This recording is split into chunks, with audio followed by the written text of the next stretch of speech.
Welcome to Every Change Between Every Generation of Pokemon Games, Part 3. Outbreaks. That's right, that's all we're talking about today, nothing else. What started out as a new way to catch some of the more rare Pokemon in Gold and Silver and eventually evolved into the ultimate shiny hunter's wet dream. Swarms, outbreaks, mass outbreaks, whatever you call them, today I'm covering every facet of their existence from Generation 1 up to the current Generation 9. Or, I guess they weren't introduced until Gen 2, so yeah, we're gonna start there. I hope you enjoy.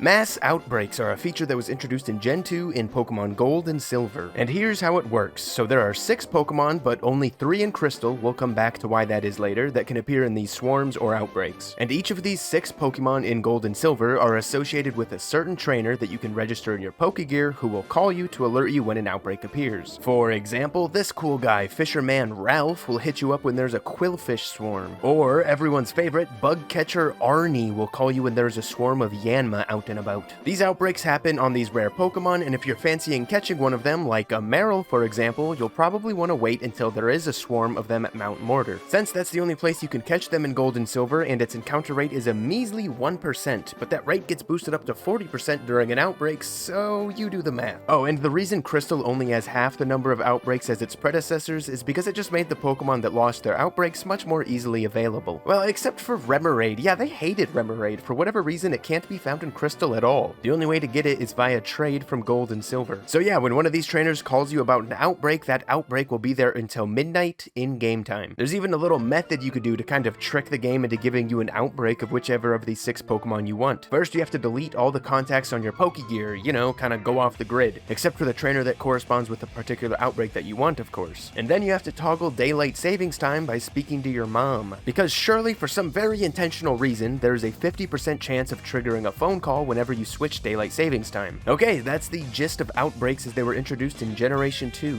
Now let's take a look at Gen 3 and see how they've changed. In Ruby and Sapphire, there are only 2 different kinds of outbreaks that can naturally appear, that being Surskit and Skitty. And then in Emerald, there are 3 outbreaks, Skitty, Seedot, and Nuzleaf. However, let's say we've got Jimmy and Jenny over here, okay? Jimmy's playing his favorite Pokemon game, Pokemon Sapphire, and Jenny is playing Emerald version. And then boom, an outbreak of Seedot just appeared in her game. If she record mixes, which is a feature in Gen 3 and 4 games where you can exchange data with another player with Jimmy's Sapphire version, that Seedot outbreak will appear in his Sapphire version even though it can't happen naturally. So in all 3 of the Gen 3 games, it is possible to have an outbreak of 4 different Pokemon, but only if you have friends. And some of these Pokemon, such as Seedot, will have learned egg moves, Leech Seed in this case, if they're caught during an outbreak. Also, outbreaks in Gen 3 can only occur once the player has finished the Elite Four and enters the Hall of Fame. And at that point, every time you finish a battle, there is a 41 in 8,192, or about 0.5% chance that an outbreak will be generated. And once this outbreak is triggered, there will be an announcement about it on the television during the next day. And actually watching this announcement on the TV is how the outbreak actually becomes active. And once it's active, it will stay until the end of the next day, and your odds of encountering the swarming Pokemon go up to 50%. But apparently, due to an oversight or something, a save file can only generate an outbreak 1 time on its own. Though, worry not, if you mix records with another game, that save file will be able to generate another mass outbreak before you have to mix records again. Alright, moving on to Generation 4, where they expanded the amount of Pokemon that can be found in outbreaks by, you know, just a little bit. There are 28 different Pokemon that can be found in outbreaks in Diamond and Pearl, and 22 in Platinum, with most of these Pokemon being from outside of the Sinnoh Pokédex. Outbreaks will once again only appear after you've entered the Hall of Fame, but this time they are a daily occurrence. You can get information about what Pokemon is outbreaking and where by watching Sinnoh Television,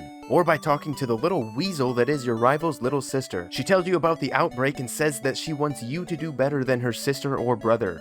Friendly fire, man. There was a new mechanic in Gen 4 where you can form groups with other players through the record mixing feature, and this allows certain events to synchronize between group members. So, people who are in the same group will have the same Pokemon appear in mass outbreaks. Well, that is if everyone in the group is playing on a Gen 4 game that shares the same outbreak list. So only Diamond and Pearl players who are in a group will experience the same outbreaks, and the same for Platinum players and Heart Gold and Soul Silver players. And speaking of Heart Gold and Soul Silver, outbreaks return in those those games. All of the Pokemon that had outbreaks in the original Gold and Silver games can be found again, as well as some other Pokemon that are mostly from Hoenn and Sinnoh. There are 20 Pokemon that can be found in outbreaks in each version, with Mawile and Gulpin being exclusive to Soul Silver, and Baltoy and Sableye being exclusive to Heart Gold. Onwards to Unova with Black and White. In these games, there are 17 unique Pokemon in each game that can spawn in outbreaks, with 4 being exclusive to each version. Paris, Poochyena, Minun, and Illumise are exclusive to White, while Houndour, Shroomish, Plusle, and Volbeat are exclusive to Black. And to learn about the outbreaks in Unova, you have to look at the monitors that appear inside of gates throughout the region. Also in Gen 5, you can actually reset your game to reroll which Pokemon are swarming. But you can only do this if you have not saved your game all day long. This is surely an intentional mechanic, right? And during wintertime, the monitor may not report any outbreaks at all, and this isn't actually a bug or anything, it's due to the fact that parts of Route 8 are frozen during winter. So if an outbreak happens to occur during winter at a location that can't be reached like this, instead of re-rolling to a route that you can access, the screen just doesn't report any outbreaks at all. Then in Black and White 2, there are 23 unique Pokemon that can outbreak in each game, with some of the same Pokemon from the Black and White list and some new ones. There are still 4 outbreaks unique to each version, with Mr. Mime, Lydian, Minun, and Illumise being unique to White 2, and Ariados, Sudowoodo, Plusle, and Volbeat being exclusive to Black 2. Aside from that though, the only other difference is that they raised the levels that outbreak Pokemon can be found at. In Black and White 1, outbreak Pokemon could be found at a range of levels from 15 to 55, but in the sequels, they can only be found at levels 40 to 55. Also, all outbreak Pokemon have an encounter rate of 40% in Black and White 2.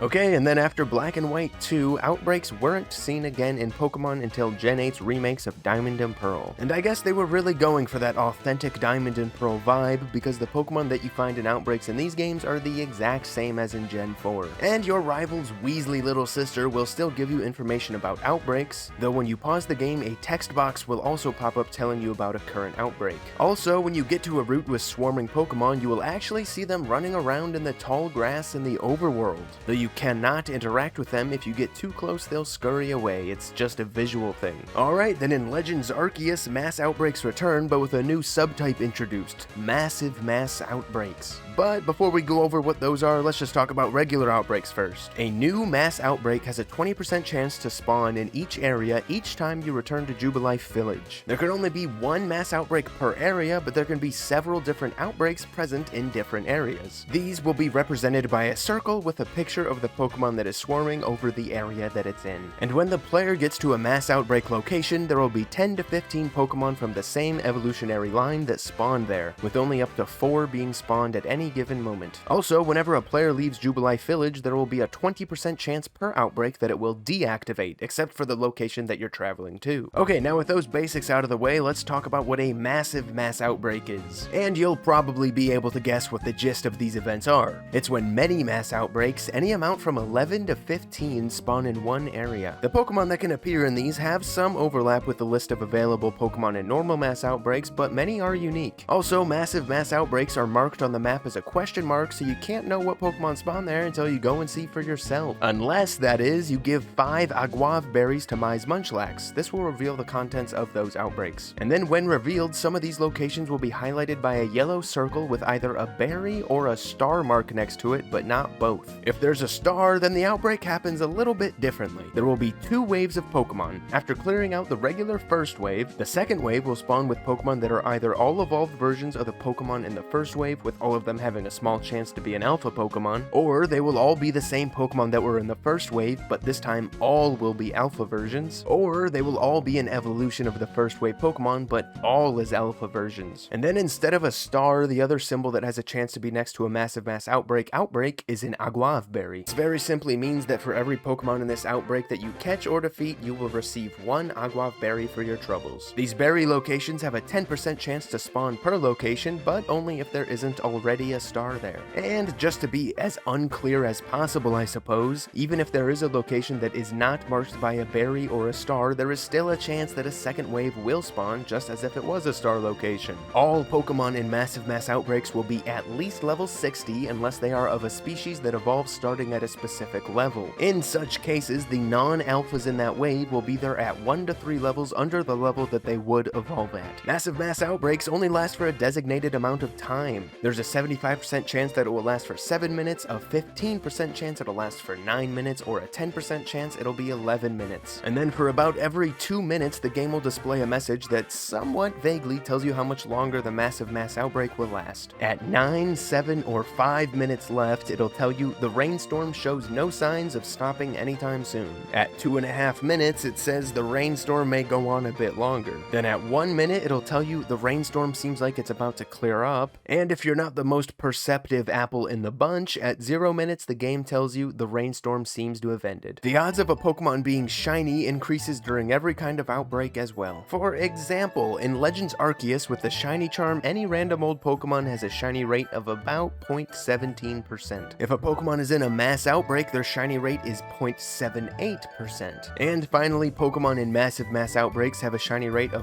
0.46%. And there are a lot of Pokemon in this game that can appear in both massive mass outbreaks and mass outbreaks. In fact, the majority of Pokemon in Hisui can have a mass outbreak in the area where they would normally spawn, with just a few exceptions, including Pokemon that don't appear in the overworld, such as legendaries and mythics, Pokemon that appear in the overworld but only as alphas, such as Infernape, Rapidash, or Torterra, Pokemon that exclusively appear in the overworld in space-time distortions, such as starters and evolutions, or Pokemon that only appear as flying in the overworld, such as Togekiss and Crobat. Also, Pokemon that would typically spawn only during the day or night can have an outbreak at any time of day, such as Zubat being able to have outbreaks during the day. Then finally, in Scarlet and Violet, we have our most recent iteration of swarms/mass outbreaks. And much like it was in Legends Arceus, there are a lot of Pokemon that can appear in outbreaks. And in any given one of them, around 100 of the swarming Pokemon will appear. And as you continue to slaughter the oncoming hordes of innocent, wild Pokemon families, notifications will pop up every 20 to 30-ish Pokemon you defeat, telling you that the outbreak is slowing down. You can see around 10 Pokemon on screen at once, but you can actually increase this amount by using a sandwich encounter power of the same type as the swarming Pokemon. And once again, shiny odds are increased during outbreaks. The best odds you can get are with a shiny charm, having defeated at least 60 Pokemon in a single outbreak, and by using sparkling power level 3. This gives you about a 0.2% chance of encountering a shiny per encounter. And then instead of the massive mass outbreaks that were present in Legends Arceus, there is a new sub-variety of outbreaks, mass outbreak events. These are events that can last a couple of days or a couple of weeks, and they're usually